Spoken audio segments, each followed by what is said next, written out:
hate today. Wake up, get some cake today. I've been with the dogs, I got this bone you tryna chase today. And what's wrong with forgiveness? We can't forgive no more? Gotta humanize or forgive. So now we can't forgive now? Great today. Some people you don't gotta humanize, especially right now. Because they've done enough to where I don't think they're human. Their soul is condemned. I don't know. I'm not gonna say a lot of people aren't growing, but there are some people who kind of get stuck in a similar mindset and a similar pattern and cycle. What's wrong with apologizing? Yeah. If you don't feel like you're wrong, You know how to bitch making top dollar. Basic bitch, but she used to product. That's so smooth. Okay, facing the people. Hey, you can't curse me on the show. Oh. All right, well, I got a bunch of edits to make. There you go. Well, Lick has some, he got a bunch of edits to make. Welcome to End the Whip Podcast. We're on episode, 68 now? 69. We've been, I can't curse. Oh my God. This is going to be a rough one. So, We're on episode 68 in the Whip Podcast, man. It's your boy Flex. and Quell. Hey, man, we got a very special episode for y'all, man. How you doing today, Quell? I'm good. How you feeling? I'm chill, man. It's a nice warm day out here. A super warm day. I wasn't expecting A it. hot day, I would say. Let's just You calling it hot? Yeah. 65 is hot now, or 60, whatever? When it's been 5 degrees a lot of the year, yeah, it's hot. Nah, it feels real good. I was not expecting it when it came out. I'm glad I put on shorts because this would have been a hot car. Yeah. It would have been a hot car. Oh, dang. Can I say that? What? Can I say HE double hockey sticks? No, you can't. But it's cool. us out. What I'm gonna do, I'm gonna get this nice little timer thing, and we'll put it right here in the whip. And so literally it's gonna count down until we start cussing again. Invincible's back. If you watch that show, great show. What's that? Invincible cartoon. Oh yeah. With the superhero, Omni-Man and stuff like that. Yeah. Great comic run, animated. It's back now for I think season 4. It's looking good so far. Not gonna spoil it. Yeah. If y'all like anime, JoJo Part 7 is out now, animated, still ball run. My favorite anime of all time. You think we got a lot of anime fans? There's a lot of overlap now. Yeah. It's cool now. I think so, yeah. Okay. Great show, man. That's animated. Like I said, shows are good. Movies are apparently getting better. You got any real TV shows to shout out? Oh, like real like shows. I know Beef is coming back for another season. Who? Beef. Oh, that joint. Yeah. Which I'm gonna watch. I watched first season. I gotta watch the whole thing. So I'm gonna watch it all together. Yeah. I heard the new Game of Thrones spinoff is really good. Is it? The Seven Kingdoms, whatever thing. I heard it's really good. I didn't watch. I heard it's like level of the Game of Thrones original type stuff. I didn't even watch Game of Thrones. Should at some point. You watched it? Yeah, for sure. Yeah. You're right, big. I'm gonna watch My fault. I forgot, bro. I forgot, big bro. That's your lane, filmography, right? Is it filmography? It's a show, but I got you. Huh? It's a show, but I got you. What? Game of Thrones is a show. You know what I meant, bro. I know what you mean. You know what I meant. I'm a watcher. I watch things. Yeah. Would you call it cinephile or something? You call it Cinephile. what? Yeah, Cinephile. that's the Okay. term. Oh, is it really? Yeah, I'm not like a weirdo. Like I don't have like a letterbox or nothing account, but I do like watch a lot of stuff. What else, man? The weather's good, man. Never kill yourself. That's all I'm saying. Never kill yourself. That's good. All right. Never goon either. Please. Not even once. We can't say. Never. We can't say. Can't say. I mean, damn, it might be close. I know. Hey, but at least we're learning. At least we're knowing. It's cool. Y'all gonna hear a lot of like bleeps and beats, unfortunately. Yeah. But It's cool, man. You know why I like spring, man? Because it signals growth. Yeah. You know what I'm saying? Like, the winter, everything's like falling off. Everything's, I don't even know if we can say dying, but fuck, I'm gonna say it. I'm gonna crop it out. Everything's dying, but now spring is like the rebirth. You know what I'm saying? Just everything's coming back alive again and stuff like that. And I don't know. I feel like growth is real important. You need to answer that? No. It's cool. You sure? I'm good. All right, big bro. I ain't trying to stop your motion. We got motion man in the car. You know what I'm saying? Yeah, Double M. I'm professional, man. Nah, man. Hey, yo, boss got answer phone too, man. I'm professional. But I'm all good. Hey, man. But yeah, growth, man. Growth is a real big thing. And I feel like, I don't know. I'm not going to say a lot of people aren't growing, but there are some people who kind of get stuck in a similar mindset and a similar just pattern and cycle. Life's all about cycles. And if you keep letting yourself fall into the same cycle, you're going to keep repeating the same outcomes over and over and over again. You know what I'm saying? How you feel like you've grown? How do I feel like I've grown? Man, I've been growing a lot. I think it started for me. I remember my initial growth started when I was around 22. Okay. I think I was 22. Like 21, 22. That's just when I wasn't growing per se, but that's when I was like, something not right. Like, I wasn't getting the outcomes that I wanted. I wasn't where I wanted to be and all this stuff, and it kind of hurt me. I felt it was the initial spark for the changes that were to come. I was like, I felt something in my heart, and I was like, this ain't right. So I got to start making these changes. And then over the years, well, since after 22, I just kept growing and growing and growing. And you know, now here where I am. I'm not done growing. I'm not. This is not the pinnacle. But I'm just saying, yeah, never. But I can. This is definitely just part of, you know, the whole my whole growth process. You know. I would say for me, probably like 24-ish, kind of having that looming 25 coming. It's like, yeah, everyone says around 25. I didn't even cut you off. For a lot of people, it's 25. I don't believe in the whole brain development thing. I think everybody's brain develops differently because everybody's brain is faced with different things. I agree. All the time. I agree. Everyone's brain faces different traumas or positive experiences, negative experiences, vices, drugs, whatever else, exercise, don't exercise. Everybody's brain is face a different path. So I don't think that really applies, honestly. And what is it? They're saying that the brain stops growing? No, it's the frontal lobe. The frontal lobe? Which is like your decision-making, impulsiveness, whatever else. But it's like, I know some people who make bad decisions at 45, and people who are the most mature, solid people at 20. That's why I'm saying. That's why I don't think it's the actual growth of the frontal lobe and stuff that make your brain develop and grow and adjust to what's going on in your life. Yeah, the neuroplasticity, your ability, you know, to, I know, right? Reword and shit. But can I? It's past 2 minutes. Fuck it. Past 2 minutes, yeah. But it's the ability to learn new things from the outcomes that you receive. So here's the thing with a lot of people, even myself, for example, I don't want to keep just putting it on other people. Yeah, something will happen, but we won't learn from it. We'll just it'd be like, all right, whatever, and then we just keep going, and the same thing happen over and over and over again. We never learn. And it's until you, I'm not gonna say consciously, because some people are able to do it consciously, but you need to have some type of spark in you to be like, hey, I need to make this change, and then you'll be. Yeah. That's when your neural synapses start to get stronger. Fire off. Yeah, get to fire off and start to get stronger and shit. Gears like start turning. You know what I'm saying? Yeah, I think for me it was kind of that like you said, that fire started burning. I mean, like, damn, I gotta do something in my life. You know what I mean? Even though like we always say, well, yo, you have time. You don't. You do what you don't.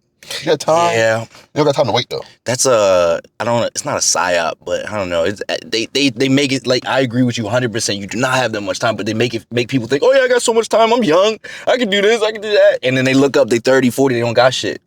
Or they 30 or 40, and then they in a hole that it's gonna take them 30 more years to get out of. You feel what I'm saying? Exactly. Yeah. So I think for me, it's just been, like I said. You felt like you've grown? For sure. And I know I've grown because I always joke like, damn, I still feel like I'm 17 sometimes. And I do. I do. But every time I talk to a 17-year-old, I'm like, yeah, no, I'm not like that anymore. Bro. I feel you. Even when we go out and hang out, we talk to like people who are 21. Like, yeah, we're not the same person at all. Like, we have nothing in common. My mindset is completely different from yours. You know? So not saying it's bad or wrong. I'm just saying I have a lot more mature than this person. No, my nieces and nephews, they're around 21, 22. They're around that age, 19. They're babies. I'm gonna keep it real frank. They are fucking babies, bro. Yeah. Their mindset, the way they act. Camiana,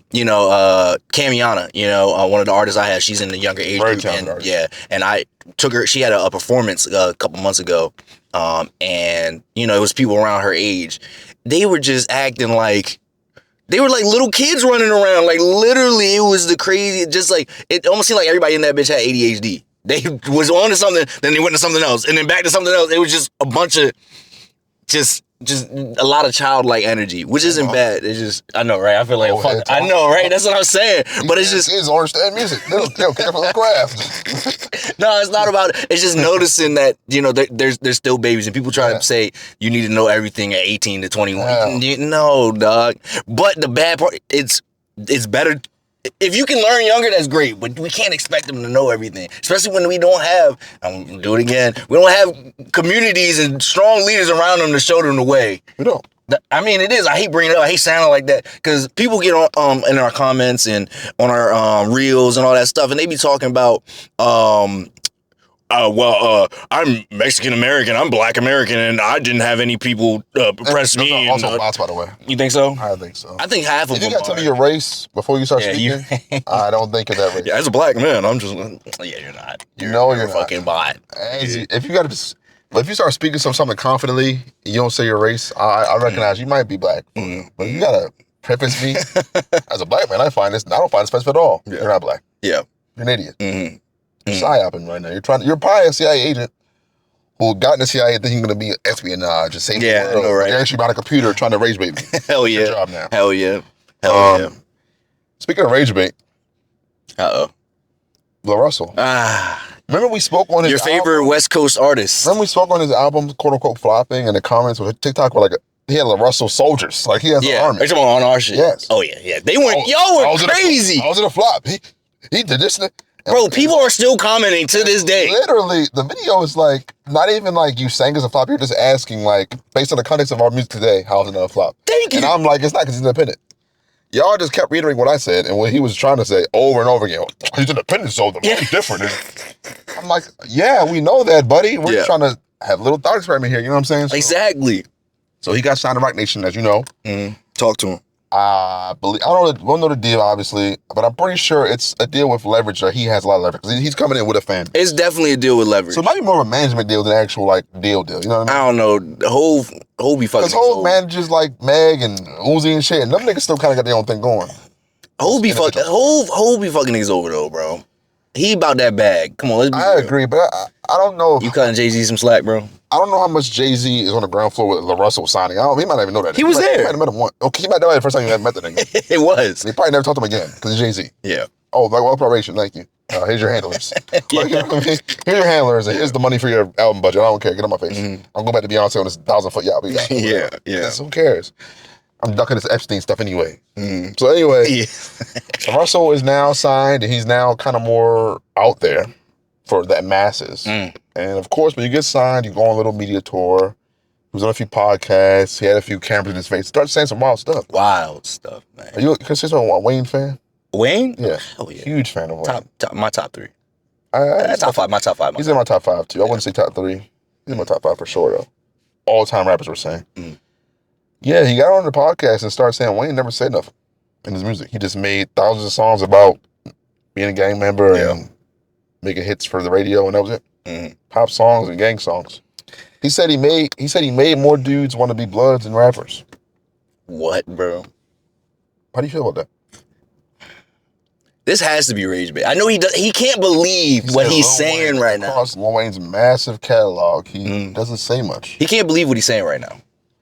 So my question to you is this coming from him and he's finally got the platform and the backing to be like, this is how I really feel. These niggas got to hold it now because I got the money behind me. Or is he kind of being steered to say like, hey, you know, you're signed now and to grow your brand, you got to kind of get some engagement bait. So start saying some wild stuff. What do you think?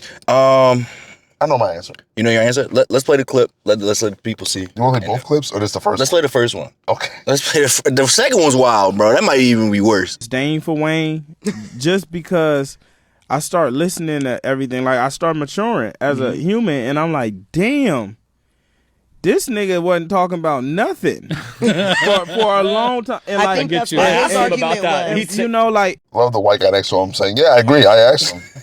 What? So, like I asked you before, is this a truthful feeling or is this an attention-seeking sort of feeling where you're trying to say, I got the platform now, I'm not independent no more, so I got some backing behind me. I can't torpedo my whole career in one go because I have the backing.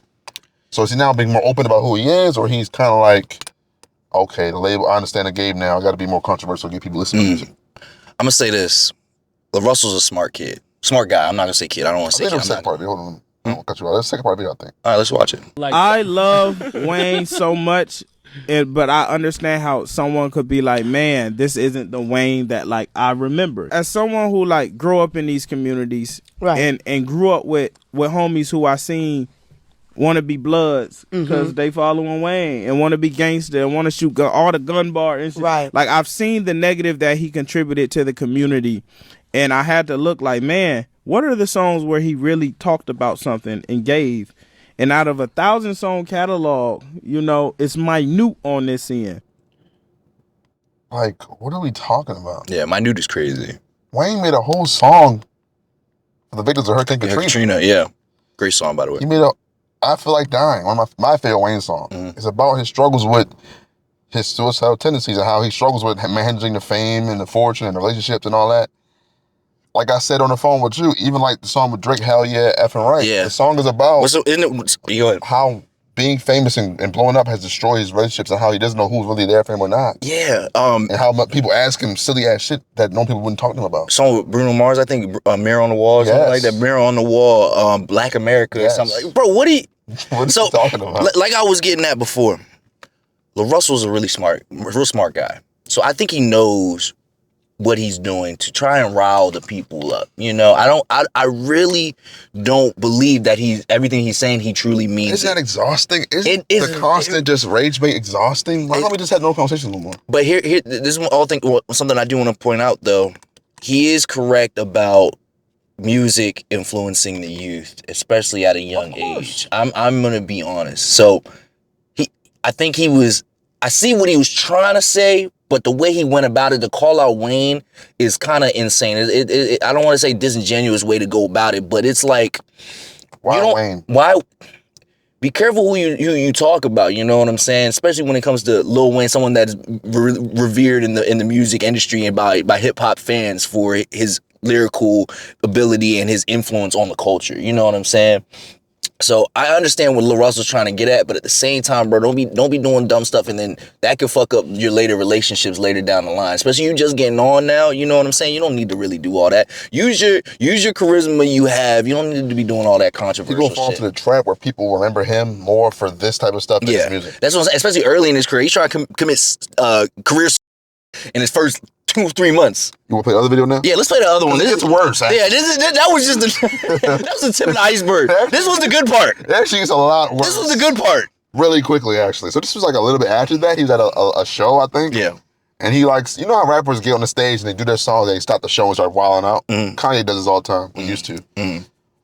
He has a moment where he starts wilding out on the stage and it gets kind of cringe really fast. Oh my goodness. Play it. I made this record and I sent it off to my engineer, and he calls me. He said, man, you probably shouldn't put this out. I said, why? What the hell happened? He said, you know, you talking about Epstein, it's a lot of shit going on. And I said, thank you for calling me. I'm finna drop this. I'm not perfect, and neither is the president. Was guiltier than a nigga hiding evidence. You can't be mad that they heated if you don't let them vent. Even the devil was heaven sent. Even Malcolm was heaven sent. Even Martin was heaven sent. Even Kanye was heaven sent. We all heaven sent. Donald too. We all heaven sent. Epstein too. We all heaven sent. Adolf too. We all heaven sent. Even you. Even you, shout out Van Lathan, by the way, higher learning. Even you. This nigga doubled down on it. He said Adolf too. Donald too. Even Malcolm, even Martin. They was heaven sent. This is a crazy group of people to put everybody together with. I don't know. Even Kanye was heaven. I like the cadence. I like the cadence. Yeah, I did. The musical theory side didn't mean this is a good song. Yeah. In theory. In theory. In construction of it. Yeah, I like in construction. The lyric wise. Now I'm not gonna respond to this from a religious point of view, y'all. Because I don't think You don't want to? I don't think it involves religion at all. Okay. And I got some Then what do you say? I got some boss calls. I need to stop doing that. I got some calls. You got some calls, don't you? On Tel Aviv numbers, I gotta stop doing. Hey man, I got some I done burned some bridges already. Hey. On the way to the top. Hey. So when I get famous, What I'm happened? alone. I don't know, man. Hey. They don't like what I say or post, man. They try to get me out of here. We here though. We here though. We in the so wheel. anyway, this is not religious to me. This is not religion coded to me. Because a lot of times, certain religions, like, will have you sort of humanized or trying to be on a level with people you shouldn't have level with on. You shouldn't want to relate to certain people. I think this is an issue of trying to be the smartest dude in the room, even when you don't gotta be. You know what I'm saying? You know those moments where it's like, okay, the general consensus is probably the best idea for this. I don't think I need to be the guy that says, still a person. Hey man, he has a family, he has kids, I think he's saying that these are evil people we know, but we still need to learn to forgive. And what's wrong with forgiveness? We can't forgive no more? Gotta humanize or forgive. Some people. So now we can't forgive now? Some people you don't gotta humanize or forgive. You forgive them in your soul. Don't expect me to. Some people you don't gotta humanize or forgive. So if you messed up and you hurt somebody, I shouldn't forgive you. Did I eat someone on my island? or experiment on them at my ranch? But if you hurt somebody, if you hurt me, I shouldn't forgive you. Did I diddle young people? If you hurt me, I shouldn't forgive you. I sentenced 6 million people to their permanent end? You didn't answer my question. I'm asking you, did I do that stuff? If you hurt me, if I hurt you. Did I become president and deport people's children without them being there? So what should we do? Some people you don't got to humanize, especially right now. Because they've done enough to where I don't think they're human. Their soul is condemned. I don't got to humanize a dude that killed 100 people and go on a death row. He ain't human. That brother is demonic or something else. He got to go. Yeah. He had to go. That's fine. We can all agree. That's fine. Yeah. I get what he's trying to say. Hey, man, we all still people, man. You know what I'm saying? Like, people do things, but we're all still human beings, and we all came from the same place, heaven. You know what I'm saying? I get it. And I get what he's trying to say, but, brother, you don't got to do that. Yeah. Some people don't got to be respected or appreciated or whatever else. They just got to go. And thankfully, most people he named are gone or are going to be going soon. You know what I'm saying? And also, just to name Malcolm X and MLK in the same breath as the other people is disgusting. It's actually kind of insane. It's disgusting. Yeah. There's no way around that. And I don't care if you said somebody who wasn't black, that was a good person before that. You're insane. So is he trying to make a point, or is this all just for attention? What do you actually think? I think that in his mind, he's making a real point. You see, he framed it how the engineer tried to stop me, y'all, but I said I'm going to do it anyway. Like, he trying to say, like, you know, people that don't think like me want to get in my way. But I think that it comes off as attention-seeking because it sounds like you're just saying the most flagrant stuff to make me angry. Yeah. Like, imagine, like you know how, like, when someone's family gets killed or something like that, right? And you see, like, the surviving family member in court, like, step up to testify and say, you know what, I forgive you. I hate that person. You don't got to do that. Yeah. You're forcing it. Yeah, I know what you're saying. I know what you're trying to say, like, oh, well, you know what, it's my righteous ability to forgive this person. You don't got to do that. And you probably shouldn't, because they don't care. I don't think that Donald Trump cares that LaRussell thinks he's heaven sent. I don't think he gives a fuck. He said he going to hell anyway. He don't care, bro. Who? Donald Trump was like, yeah, I'm probably not going to heaven. It's all right. I remember that. Just out of nowhere, just randomly, like, had a moment of levity where he's like, yeah, I'm probably not going to heaven, y'all. Like, that was insane. So you don't have to do that. Now, if you want to, and your soul to make you feel better, forgive people that done something wrong to you or done something wrong in general, feel free. But don't come to me and expect me to do the same. Yeah. Because of what you believe in. And that's what I think he's trying to put forth to his audience. Like, y'all should know, man, y'all also haven't sinned. We're all angels, right? Yeah. Until we corrupt ourselves or get corrupted or something like that. I think the big thing with this is that, LaRussell, like I was saying earlier, you're really early. He's really early in his career. How old is he, 30? He's probably getting there. But I'm saying early in his career. You know, he just signed with Roc Nation and stuff like that. I don't know how long the deal is, but he's early in his, you know, probably getting close to mainstream career. You don't have to. It's a form of selling out. Yeah, definitely. Like, I don't know if he explicitly been told to do this, but I think this is a form of selling out because he's switching from the humble, independent persona to the I need to say flagrant stuff or do flagrant things to get attention so my music can get sold. Exactly. That's what I'm saying. And it's like just disingenuous because you made it, you got on being genuine. Like, I call J. Cole corny sometimes and performative, but he's been the same person pretty much the whole time he's been on. You know what I'm saying? Yeah. And you can't take that from him. He's a humble guy. From the moment he got on till now, he had his moments of like, he even admits it himself. He had moments of like trying to be the flashy rapper and it wasn't him and he went back to being himself. And it worked out for him perfectly fine. Exactly. So it shows there's nothing wrong with being yourself.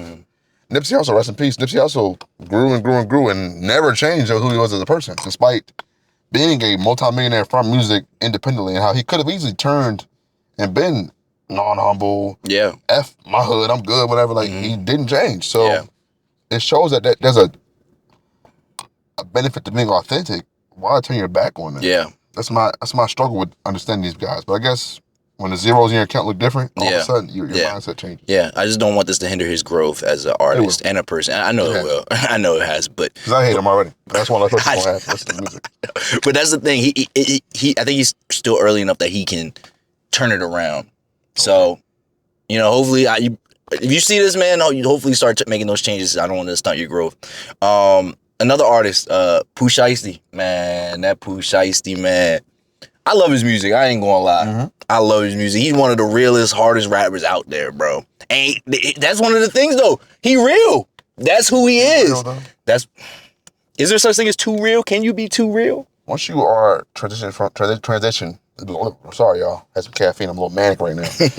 When you transition from the streets to being a corporate entity, what JT say? I'm not a businessman. I'm a businessman. Yeah. Let me handle my business. Damn. Ooh, that boy. All right, bro. All right. Sean Carter, man. All right. You doing too much. But anyway, once you make that jump to where the street stuff is not really like pertinent to your like career path, you're not making money from drilling people anymore. You're making, at his peak in 2020, 2021, he's probably making what, 50K a show or something. He was hot as fish grease. Even now he's hot. More than that. I think he was up in the hundreds. He might have been. And even now, he hot. Like FDO came out, that's a big song. Like, yeah. Why are you still kind of portraying yourself that way? But that's his image, though. But I'm not saying just like on some like your own attitude. I mean like you're actively portraying that. Like, because that's who he is and that's his image. He gotta keep that up. That's Big Slime, dog. What are you talking about? Do you think that like it's just authentic? When does authenticity become self-sabotage? That's what I'm asking. That's a great question. Because we've seen it a million times. That's a great question. 6ix9ine, self-sabotage. Yeah.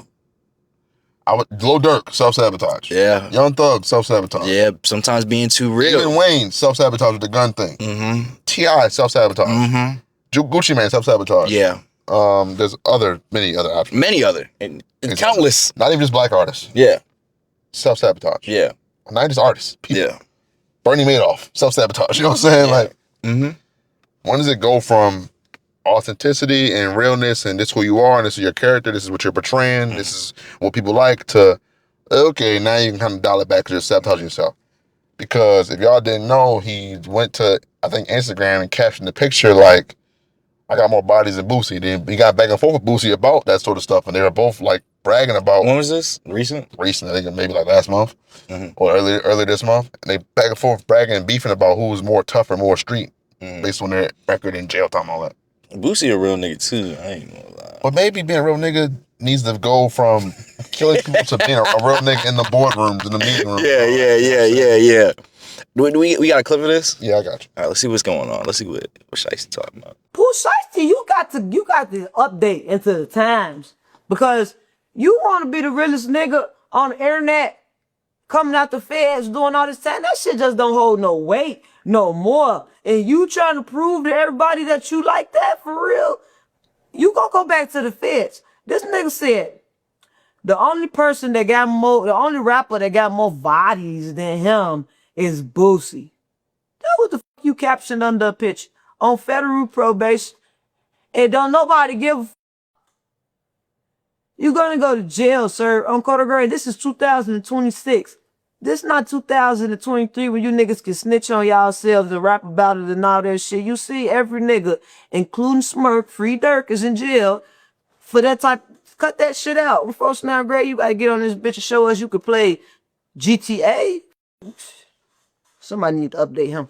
Yeah. Shout out to just a girl from Chicago. I like her content too. I keep seeing her now. Yeah. I see she's straight. She has a husband, you know? Would you have guessed that? Would you have guessed that from the video? Hell no. It's funny though. I like her videos. Yeah. No, but she's right though. You can't be self-snitching like you used to. Like, they will come and lock you up. The feds watch social media, bro. For what's that shit? It's bro, they subpoena conspiracy. They'll lock you up for conspiracy. I'm gonna tell y'all how much the feds and police subpoena the stuff y'all do. There are people who've been locked up for doing a drill in a rental car. You know how they got caught up with doing something? The feds will contact Enterprise, say, hey, this person rented this car this day, right?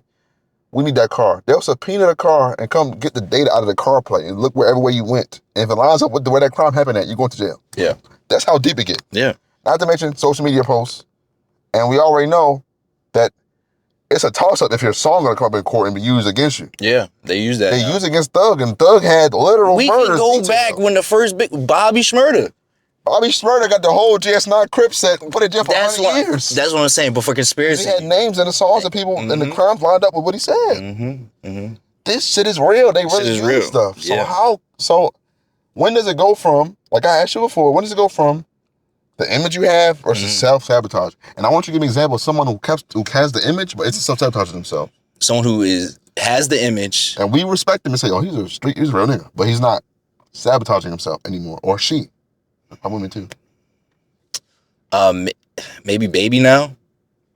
Now, he cut back. He got something going on with. That's what I'm saying. He cut back though. But he got a case on his now kind of. But that's why his music is different. That's why y'all don't fuck with his music, because he's trying to watch everything he's saying. He can't access that part of him. I would say like Chief Keef maybe, but then again. That's a good one. Maybe he'd be bigger if he kept it up, kind of. You know what I'm saying? So, but I don't think he's worried about that. I think cool. He's submitted. I think he's good, money wise and everything. That's a good one. Chief Keef. Like he is Herb. Yeah, I would say like I can look at Herb and you can respect the aura. Like, oh, he probably done some shit, but he ain't on it no more. His songs don't sound that, and he still got hits coming out that aren't about that. You know what I'm saying? So it's like my thing is like, are y'all just not creative enough? Or do y'all only really know one thing because you've been rewarded for your bad behavior so much that you don't know how to pivot? I think this is just that a lot of this is just because of his environment. It's kind of like, I don't want to say ingrained in him, but this is what he's been used to and been doing his whole life. And so it's kind of rewarded over and over. Exactly. So it's kind of hard to make that pivot. Another example, sorry to cut you off, Key Glock too. What about him? Key Glock's music. Oh yeah, it's still really good, but it's a lot less of the stuff that the feds might pull into in the courtroom and say, "Didn't you mention the murder in this song?" Yeah. He doesn't do anything like that. And his songs still come out good. Yeah. Really good. But yeah, that's what I'm saying. It's kind of hard when like your whole life you've been doing that and now you're like, all right, now I just can't do this no more. Like that's a part of like you know who else had another problem like that? Fucking Kodak Black. He was always doing dumbass shit to get him back locked up. You know that, but that's who he was and that's what he came from. I think, like I said, I think it's because that's Young Boy. That stuff gets rewarded over and over. Young Boy, I would say lately is kind of shifting away from that. No, recently, which is surprising to me. That's good. I think like that stuff gets rewarded, so they kind of in their mind it's like, I'm gonna just keep doing me. It's working. I'm rich. You know what I'm saying? Like not just rewarded like in the streets, like you respect it. It's like the biggest scale. You have millions of fans. And people come to your shows. You're making millions of dollars. So why would I stop? But my thing is like, somebody has to come up and say like, somebody respect. And like, yo, you gotta chill. Like I think Gucci wouldn't say that to I'm just saying like he's signed to 17, ain't he? I'm saying in that situation, like wouldn't it be someone like a Gucci? We don't know how close they are. That's true. And who says he respects what Gucci would say to him? Yeah, even if they were close. You know what I mean? I'm trying to think of a historic example. Someone who kind of blew their whole shit up, and even though they had people around them to tell them to not do that. Beanie Siegel. Beans could be a lot bigger. It could have been a lot bigger. Yeah, but I think the streets never left him, and that's all he knew though. So it's like, how do you leave that stuff? Even with Kanye with you next to you for a time, Jay-Z next to you, Dame next to you, these guys who are, at one point in life was in the streets, not Kanye, but the other two guys, and they got in the boardroom and said, yo, let's put that suit on and handle this business. Like, you know what I'm saying? There was never no more of that shit. And like, yeah, the music kind of dabbles in it still, but it's more so a music where they kind of reminisce from the old days. Like, I used to have 92 bricks, I lost them, whatever. Jay-Z said. I don't believe that story. But 92 and nobody came and killed you. That's what I'm saying. No one came and got you for that? All right. All right, bro. All right, buddy. Yeah, so that's my question. I want y'all in the comments to answer also, like, when does it go from this your image, okay, cool, to self-sabotage? Is it your behavior not changing? Or is it like the music not changing? My question. King Von, the music didn't change, his behavior didn't change. Lil Durk, behavior didn't change, it didn't change. You know what I'm saying? So my question is how do we stop repeating these same patterns that we have? How do we recognize the patterns and then actively stop it? You gotta trust yourself to be able to adapt even when what's working is what you gotta walk away from. But sometimes they don't see it as a problem. They don't recognize the pattern. I get it, but maybe you gotta get hit over the head a few times with a couple jail sentences to be like, yo, I gotta stop. Like I think somebody like But I don't want that to have to come to that for this. That's like that's a real. Some individuals, I almost said in words, don't learn without the hardest hit to their face. White people too, like the same black people, like white people too. Like it took. Think of Steve-O, right? You know his lifestyle before he was what he is now, clean and sober and normal. He was crazy. He did the wildest, most bananas shit Steve-O's ever. crazy, yeah. The most drugs you could think of. Yeah, most everything. illegal shit ever. He was high as hell all the time.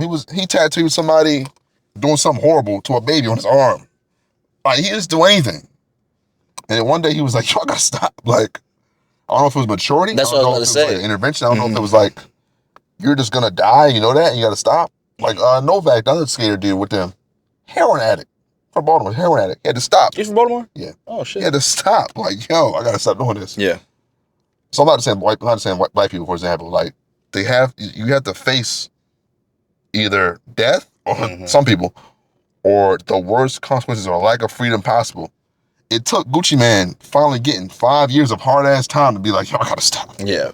Cause, you know what I'm saying? It always takes a catalyst. Well, it doesn't always, but for a lot of people, it takes some type And maybe of for catalyst. Gucci Mane, it was his wife too, was a big part of it. And some other guys said it was family and people around him that loved him, helping him stop. Maybe Pooh needs somebody in his corner to be. I'm gonna talk a little slower. I feel like I'm slurring my words. You're good. Pooh Shiesty maybe somebody in his corner to say, yo, you need to stop. And maybe it's Gucci Mane, maybe it's someone else. But at the same time, who says he'll listen to that? Because I'm pretty sure Dirk was telling King Von, like, yo, relax. Yeah, definitely. We're bigger music now. You don't got to respond to everything that you see. You don't got to go to the club and attack yo and do all that. Yeah. You don't got to do that. So that's just the struggle I think these people face, is like the fear of, if I stop doing this, they won't mess with me no more. No paid in full. I could love all in Harlem, man. If I leave, the fans still gonna love me, man. Yeah. Mitch was a millionaire. He could have quit and been fine. He love that shit. He love the game. But he loves the game. Love that And shit. the game ended up taking his life. So it's like, you gotta trust Kind that. of deep. You gotta trust that you can transition. And it's like, my thing with rappers especially, is like, fans like you. Rapping, even though the music quality is important, I would argue that most of these guys' personality or their image sells their music more than the sound of their music. It does. So if you do stuff that's like cool and likable and like fun videos, or you rap about cool stuff that you're doing as a rich person, But that's the issue. They like that he's a real killer. They love it. That's why I think the balance of being good at making music and being good at writing music is kind of And he knows he gets respect. He know he get love for that stuff, even though it's negative. Look at like people love him for you mentioned Herb earlier. Herb music is not really violent anymore. It's about more. It has its moments. Where Man, I just heard a song with him and 42 Doug. But that's not his consistent like it used to be, where all his music was rock, his songs are about his lifestyle now, how it's changed and how he talks about his growth. And he he really talks does. about his relationship love with his Herb. girlfriend or his wife, his kids and all that stuff. Talks about that, not necessarily about like drilling shit no more, because he don't drill nothing no more. He's a fucking multi-millionaire. He dropped 5 private jets, you know what I'm saying? Yeah. But he's a talented artist who can do that. And Is he independent? Yeah. Yeah, right? Yeah. Because very tough. That's so hard. Very tough. That's tough. And I love it. One thing about Herb, he stayed with a hit. Like, a year don't go by, he don't get hit for at least the summertime. He got something coming out, you know what I'm saying? So I think there has been some sort of trust within you, like to say, yo, I made this far because I'm good at what I do. I can talk about anything on this record. They're going to like it because I'm good at what I do. I'm good at making a song. That's how I feel. That's a confidence you should have in yourself. Yeah. 2 Chainz. 2 Chainz. Titty Boy, 2 Chainz. Who he is now musically, if you've heard his music lately. So much more mature. What's that pink album he did? What's it called? The one with the pink cover? I know you're talking about. I can't I remember. love the album. Ain't nothing about old street shit on there. Yeah. So besides him talking about how he used to do shit, he stopped. Yeah. But he's good at make music. He's confident that he can make good music without that content. Yeah. And he does it. Yeah. So a lot of guys like that confidence, I guess. So I'm glad you brought that up. You juxtapose, some people who haven't grown, and then the people who are like, all right, I need to see a change. And they started making that growth within themselves. I think on our list we got, Cedric Thompson, right?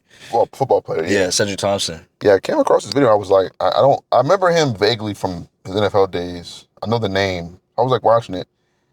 And I was really shocked to hear this from an NFL player, because a lot of times these pro athletes that kind of failed speak on their time negatively. They speak on their path negatively. They say, oh, this coach didn't fuck with me here. I didn't get opportunity here. I got hurt here. You know what I'm saying? And people were like, yeah, man, if you had done this, whatever. But he's honest. He's like, yeah, I fucked my shit up. Like, I wasn't professional. I wasn't good. I wasn't doing what I was supposed to do. I didn't handle it right, and I blew it. And that's something you rarely see. like we had the Art Links last episode, you rarely see that honesty from people. You know, what are you looking up? I was looking at the hat. Oh, okay. Shout out to In the Whip hat, man. Yeah, something. Nah, I was just reading, looking at the colors. My fault. Like, Nah, I was looking at the hat. Yeah, so you threw me off. So yeah, My fault. That's something I really liked. I'm gonna play a video in a second. But what you think about the video? Like I was saying earlier, I like how he was able, like how you were saying, not a lot of people were able to admit that they were at fault when they were younger. You know what I'm saying? Shout out In the Whip hats, man. Maybe we got to get some merch going. But anyway, that's for another topic. Shopify. I think that it's good to see that someone is able to recognize where they were wrong, especially in the past when they were younger, and then able to be like, I was wrong here, and now I'm able to grow from it.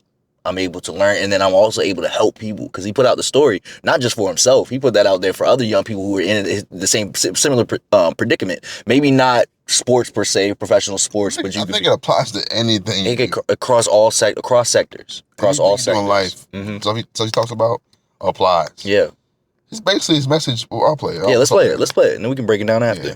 I blew my opportunity in the NFL even though I was drafted. Here's what happened. This is my coach, Joe Philbin. Me and him did not get along. And one time I got into an argument with him at practice in front of everybody, and I tarnished that relationship really early in the preseason. This was their star receiver at the time, Jarvis Landry. And one thing that I learned really quickly, you gotta respect the older players. This isn't college where we're all on the same level. People got different money, people got different contracts. I saw everybody the same, and that was a problem. I decided to get into a fight with him at practice when we already had a bunch of news outlets on us because we just fired Joe Philbin and hired Dan Campbell, and that messed up my reputation with the organization even more. This is the running back that we drafted the same year as me in the same round, named Jay Ajayi. This is the kind of energy that I was on.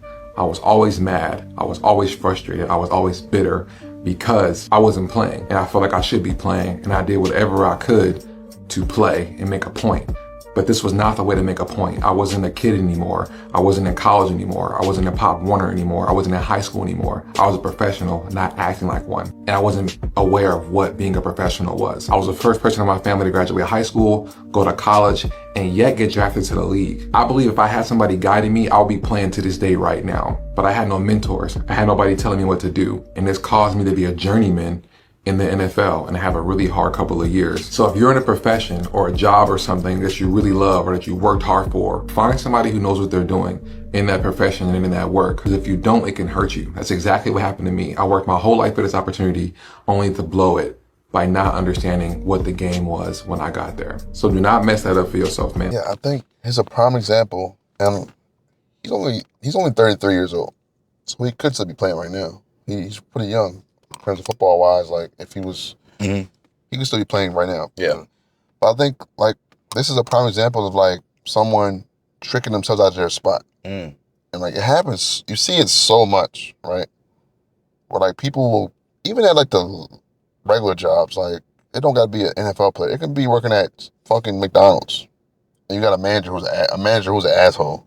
And you end up getting an argument with the manager and you end up getting fired or your hours get cut severely because they're an asshole.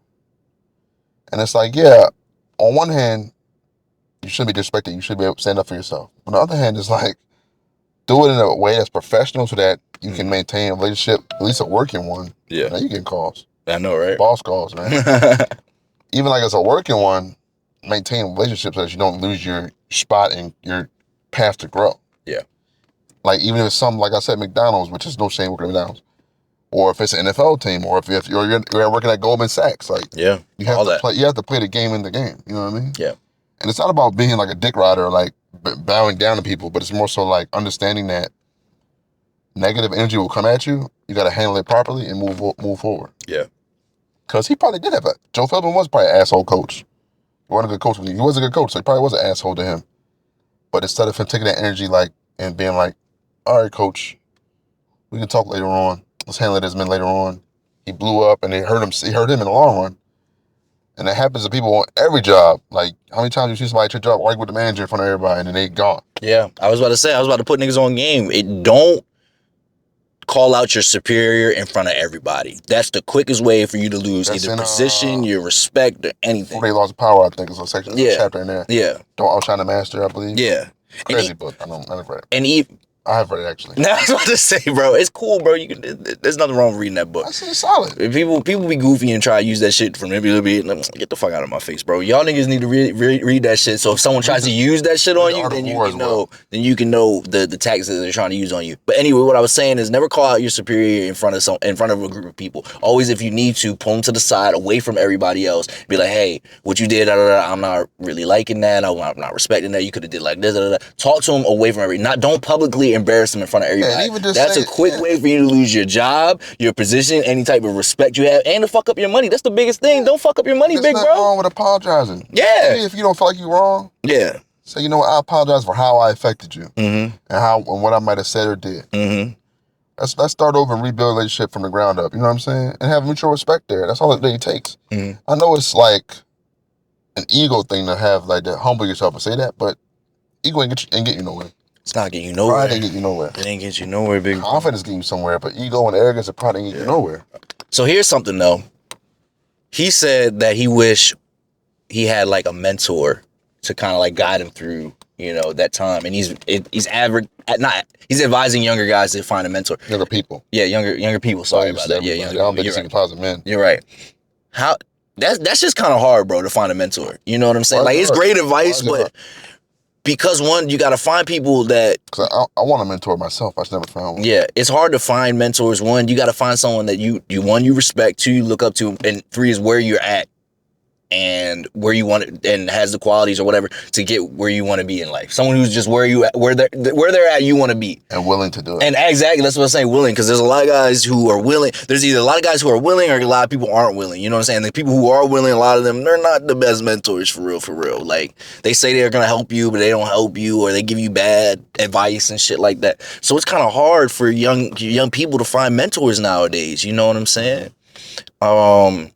But you got a dad though, so like, you're lucky you got at least one, someone that you can look up to for real. But some people don't have dads, But I'm just saying, no. I'm just saying, like, you gotta think it's real hard. People don't have, fathers. They don't have father figures, like strong father figures in their life. So it's kind of hard. I recommend just putting yourself out there, taking a risk, and asking people that you maybe admire from afar. And say, hey, is there any advice you can give me? Yeah. About X, Y, and Z, what I want to do? Yeah.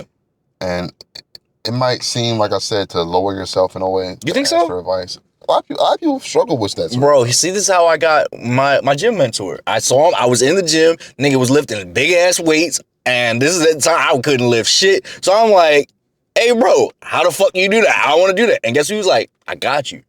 Been rocking with the nigga ever since. But if I didn't put myself out there, I never had that thought I'm diminishing myself. I'm like, this nigga got what I want. I'm gonna go and ask for that shit. But for you, it comes easy, like I said, because you don't have much of an ego. I guess, a lot of people have an ego, whether they know it or not. And they feel you're right. Though, you're right. I gotta beg this nigga to help me. I appreciate that, because I didn't see it like that. You're right, bro. You don't have an ego to where it's gonna be like. I do, but everybody's ego. But I'm saying, like, in that moment, I know what you're saying. In that sort of context, you don't have an ego that's like, you're afraid to ask for help. So what are you saying to the guys or the girls who, Don't be afraid to ask for help. Don't be afraid to literally ask exactly what you need. I don't care if you sound like you're begging or not. Fucking ask. Yeah. Ask. You know how much shit would have been easier for me if I asked for help? Yeah. Like college, for example. You know how much easier college would be if I asked the professor for help or went to office hours? Man, I asked everybody. I always say that, bro. I wouldn't have passed college if I wasn't asking people for help. There you go. And them niggas helped me. When I started going to office hours, finally, towards the end of my college career, I was like, yo, you can just come in the office and ask for every question you got. That's what I'm saying. Damn, my whole grade from a C to A now because of this. You know what I'm saying? Like that. And ask your classmates too. Like, ask these questions, bro, and offer yourself up to learn. That's the key to growing. And I know for some people, they do struggle with that because there is a sort of ego to it of like, admitting you don't know something is hard. But you have to do it because you don't know shit. Yeah. And I know it seems like I said, it seems hard to admit that I'm weaker than you in this moment. But you are. So what's the problem? Yeah. Like, the gym is a great place for that because the gym, the people in the gym are always friendly, in my experience. Like, for the most part. For the most part. Yeah, like, you don't really have people in there being dickheads, especially like people who are already strong. Yeah. They already don't have a reason to be mean. Yeah. It's fine. It's usually the niggas who not strong who always they trying to prove that they not. Exactly. That they are strong and all that shit. That's what I realized. Whatever you're trying to do, whether it's a field of work or something you want to do for fun, whatever, any type of crowd you're going into, don't be afraid to ask. Like, hey, any advice from me? I just started out. How do I start this? How do I do this? That's all you gotta do. I agree. I feel you. Now taking, football, transition to football to film and film to football. Ryan Coogler, just coming off what he won an Oscar. Yeah, football Oscars for Sinners. Yeah, it was a couple. Michael B. Jordan won one as well. Oh shoot! Shout out them, man. Shout out them. But yeah, he started off playing football, transitioned to film. You know what I'm saying? Like that growth, like trying to taking one passion that's not working out, and then transitioning to a whole nother completely different field. Growth is also knowing when something's not gonna work, and knowing when to quit, and say, I took what I can get out of this. I've squeezed it for all it's worth. I'm still here. I'm still talented. I'm still whatever. Let me move on to something else. No one want to stop. That's a great example of growth, is being able to look in the mirror and say, I failed at one thing, but failure is okay. But I don't even think that's failing for real. He got as far as he could. There's nothing that he failed. And the reason why I say he's not failing, no, because he took everything that he learned from football and applied it to film. The discipline, the long nights, the early mornings, you know what I'm saying? And also the consistent study and asking for help, all that stuff. You know what I'm saying? So I hate when people keep calling it a failure. It's not I rarely see stuff as a failure. And if anyone to call Ryan Coogler a failure in any sort of life, you're crazy. I think failure is more so just like an opportunity to reinvent yourself in whatever you're doing. Or an opportunity to understand like how to grow and change and be better next time. Yeah. If you're doing the same thing again. I think failure has to happen in life. It doesn't matter how it comes. Like, if you fail to get the girl you want or get the guy you want, then you should be able to take from that, not that you're a terrible person or you're ugly or whatever. You should take from it that you are, that maybe your communication skills aren't that way. You're saying not to take it personal. Yeah. Yeah. No. Because you're a human being. You're going to take it personal. Yeah. When you don't make something happen, I feel you. You're going to take it I was using, cliche. People always, don't take it personal. Yeah, I know. And I don't think there's a problem with taking something personal. I'm going to care. I don't think that people always say don't take it personal. I think you should take it personal, but you don't let it stop you. I think you should give an F. Yeah, that's what I'm saying. You care, but you don't let it stop you. That's where the issue is. People, you can take it personal because that allows you to reflect and see where you're lacking. And I want you to understand, like, when something goes wrong for you, I want you, in that moment of you saying all the reasons why in the environment or whoever else that it happened to you, I want you to look in your mirror and say, well, even if Kay did this to me, even if it was raining that day and I couldn't go where I wanted to go, the common denominator is still you. Yeah, so you're the reason you're failing. I mean, end of the day. So you have to kind of address that shit and be like, yo, all that shit didn't happen to me up to this point, but I'm still the main character of my own story. I gotta make something happen. Facts. Yeah. That's what it comes down to. Yeah. So we're gonna play the clip Ryan Coogler. It's a little longer, I think. But it's a good video. I like it. Yeah. It's also something positive to end off on. Yeah. Started off negative. We came in the middle positive. End off even better, a positive story. Talk to him. What happens when athletes become creators and then as creators keep thinking like athletes? You get Ryan Coogler. He got into football because his dad wanted him to stay out of the streets and got a scholarship to play college ball, which was a dream of his. But he wasn't good enough to go pro, so he had to find something else. Freshman year, he was required to take a creative writing course, and this teacher reads a paper he wrote about a situation from his childhood where his dad almost lost his life. Teacher called him in, asked him what he wanted to do with his life. Ryan said he didn't know, and the teacher told him that he should write movies. And as he put it, something woke him up. It was like, I think that's really good, though. The teacher was like, he had someone there, not necessarily a mentor, but kind of like a mentor, be like, hey, maybe you should try this to lead to that transition to getting to success. Any of y'all out there listening, if you have opportunity to if you see potential in somebody else and they don't, say something to them. Even if they don't take none with it. Because you never know who you just created or who you just open their mind up to anything. I don't care who it is to you or whoever, like especially if you're like a teacher like this that's doing their job. Yeah. Anybody you see that's kind of like, they have potential in them, and you're kind of like squandering it. You're not doing much, or you're kind of like, you see a path that they don't see for themselves, let them know. Especially someone younger than you. Because you never know who you're going to inspire, who you're going to have that's going to change their life or your life or whatever else. You know what I mean? Yeah. They might get mad at you, though, because like you said, people got egos. You telling me, what you mean I can't do this or I should do this? You don't know what I got going on. You know who I am. That's the risk you take. You're right. Don't take that personal. You know what I'm saying? Or maybe you should. I don't know. Fuck you, little nigga. Like, you know what I'm saying? Like the seed that becomes a sequoia. Football gave him structure, but writing gave him a voice. When he got into film school, Coogler understood what a lot of people don't. His experience as an athlete enabled him to outwork anybody he met. He was that guy getting kicked out of the editing lab because he stayed there too long. Those short films that he worked on got him an introduction to Forrest Whitaker, who produces the film that becomes his first breakout, Fruitvale Station, based on a story about Oscar Grant, which is an unarmed black man who got killed by law enforcement at a BART stop in Oakland, right? Less than $1 million budget, does over $17 million at the box office. And then that's where him and Michael B. Jordan first link up. Mike McDonald, that head coach from the Seattle Seahawks, after winning the Super Bowl, attributed that win to a philosophy of stacking wins. And that's exactly what Coogler's been doing. And this was just his first one. Fruitvale parlays into Creed. Creed parlays into Black Panther, which literally set the world ablaze, right? Fruitvale was a $900,000 budget. Black Panther was a $200 million budget and still blows out the box office at over $1 billion. One of the highest grossing films of all time. First black director of a Marvel film. First superhero movie nominated for Best Picture. One of the biggest wins, right? Keep stacking wins. So when he pivots to Sinners, it's completely a bet on himself. Original screenplay, a horror film set in the 1930s, which is a far cry from a hero film set in the Marvel Cinematic Universe. But then here was the real power move. Coogler shopped that script as a package with himself directing, Michael B. Jordan starring, and 3 non-negotiables. Final cut, so he gets creative control. First dollar gross, which is money up front, and then full ownership of the film reverting back to him in 25 years. Complete legacy. Bunch of studios said no, but you only need one yes, and that's what he got from Warner Brothers. So a movie about black ownership in the Jim Crow South gets structured as a deal that builds black ownership in Hollywood. Sinners became the best film of the year, clearly attested by the 16 Oscar nominations, and now Coogler has become only the second black filmmaker to win the Oscar for Best Original Screenplay. And then his QB1, Michael B. Jordan, wins Best Actor. That's what it looks like when an athlete becomes a creator, but stays thinking like an athlete. You put in the reps, you study the game, you build a team, you do the work. Ryan, MBJ, congrats. Yeah, congrats, man. That was beautiful. How do you feel about it? I think it's just a great story. Like, I think it's a great example of what we talked about, of like growth and understanding that failure is not a failure, because in the process of you getting to that failure, you took something with you. You built some sort of skills.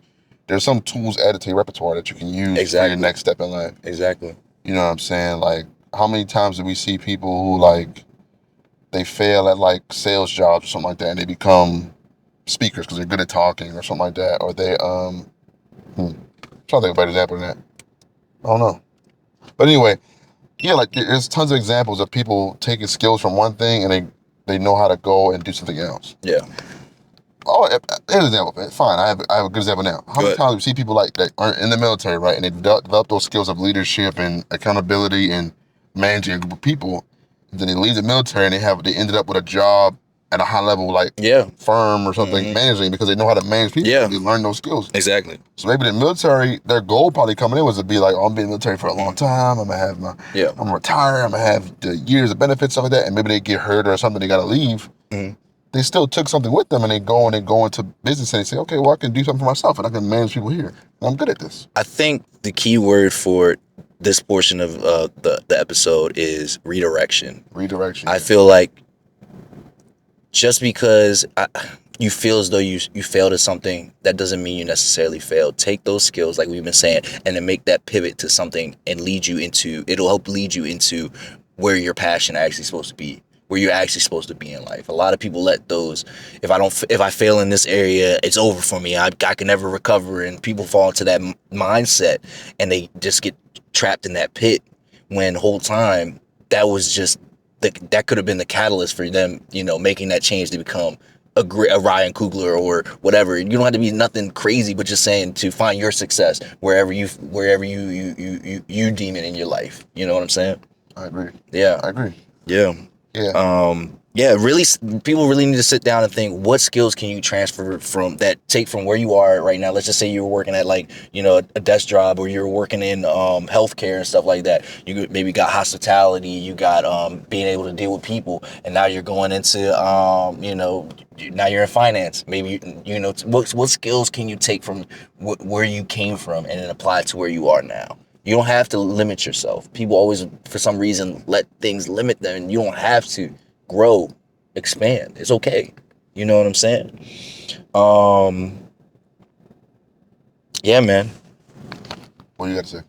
Nothing else really, man. I just really want. I guess we were talking about growth. This is a real growth episode. Growth inspired, reinvention, pivoting, and stuff like that. But that's a real point. I feel like Stacking wins. Stacking wins. That's a Great big point. thing. Yeah, great That is stacking that wins, is a great point. Just don't get stuck. A lot of people get stuck.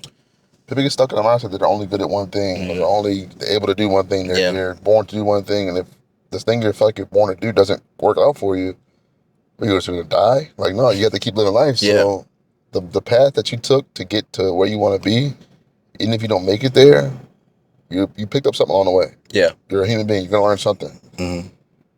So maybe you're not great at this thing, but once you pivot, you'll find out that you're great at something else because of the previous thing you worked on. That's all it comes down to. Yeah, I agree, man. I don't want to keep beating a dead horse.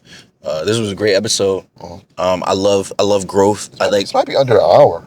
Because we're at 1 hour and 7 now. Yeah. We have stuff to cut out, some nonsense to cut out. So, maybe under an hour up today. Yeah. Quick little episode for y'all. Y'all can watch it in. I feel like we're getting concise. Yeah. You know what I'm saying? We're not rambling too much about nothing. Seem like idiots. About nothing. Think concise is better or you think long is better? Pause. Crazy. I think concise is better. Yeah. It's just, especially, the reason why I say, if we were talking about nothing, then it would be good to just keep rambling. But we actually talk about stuff. Like, you know what I'm saying? We're always trying to, we're building people up, building community. Your ideal episode length. What's my idea? Ideal length for that. Ideal, episodes. Like 40, between 45 and hour 15. Okay, cool. I like that. That's like an ideal hour Lean length. more towards 45 or lean more towards 150? An hour is like perfect. Hour, So yeah. anywhere around that, like, 55 to a minute 5, like that's a good area for me. Okay. But yeah, like I was just saying, I feel like just because we're trying to inspire people, the more concise we are, the better. The more we just keep rambling about nothing and bullshit, it's not really helping nobody. That's just a bunch of clutter. I feel as though when we're on point with what our message is, like we were today, it's better received by the people. You feel me? I could be wrong. That's just what I'm thinking. So Shout out to the people, by the way. 300 subscribers. oh hell yeah! Growing on TikTok, going on IG. But Hell 300 yeah. subscribers, I mean, like I said on the phone, it took forever to get to 100. It blew through 100 to 250, and it was like kind of fast, but not that fast. But the 200 to 300 was like, what, a month, if that? Yeah. So we're growing rapidly. real fast. People are noticing. People are Real saying fast. stuff. And you never know who's listening. Maybe we'll have somebody listening that's going to hit us with a crazy deal or something. Yeah. An email in the inbox for a sponsorship or something like that. Yeah. Hopefully soon. So, And we got some crazy stuff coming for y'all. I'm gonna leave it at that. We got some good stuff coming. Y'all gonna be we're going to do it in motion. We're driving while we're doing this. we got some good shit coming. Tip of the week. True growth is felt through the silence. True growth is felt through the silence. Okay. How you feel about that one? Well, it kind of goes with my favorite saying. One of my favorite sayings. It takes 10 years to be overnight success. Yeah. So it's the same thing. Yeah. You're always growing. I was asking if you liked it because I wrote it. I like it. Yeah, I like it. All right. Yeah, I like it. Okay. I like it, yeah. I'm fucking around. It's always good. I mean, like we said, you're always growing. Even if today felt like a day that was nothing, you did nothing, you're still growing every day. Yeah.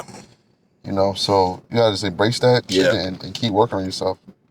No matter what you're looking at right now and your outlook on the future, maybe if it's dull or not or bleak or not, I promise you it'll get better, brothers. Keep going, keep pushing yourself. Facts. Keep pushing. Never give up. Keep pushing. Yeah, never give up. Never gooned. Not even once. Damn, I just gooned. This in due time shall pass. Always remember that. You're not gonna be stuck in the same place forever, in the same feeling forever. Yep. Shout out everybody. Like Quo was saying, thanks for 300. What else? Make sure you guys like, comment, subscribe. Share to someone who would enjoy the conversation, would like to join the community. Let us know what cars you want to see us in. We haven't really gotten anybody say anything. Like I said, from a Toyota to a Lamborghini to a Honda, from a Honda to a Rolls Royce. We'll see any cars. And if you got a nice car that you want to show off, let us know. We'll have you in the whip. You know what I'm saying? If you don't got a car, let us know. We'll make some shit happen. We got some new cars coming soon. We got some interviews coming soon. Like I was saying earlier, we got some big new content coming soon. Big things coming your guys' way, and it's all for you guys, and all thanks to you guys. You guys have been really good with supporting us, showing all the love, and just everything. It's just been great. I think I said everything. Anything else? No. All right. I'm happy. Yeah, man. Life is good. Life is good. Life is good. Sky's blue. Sun's out.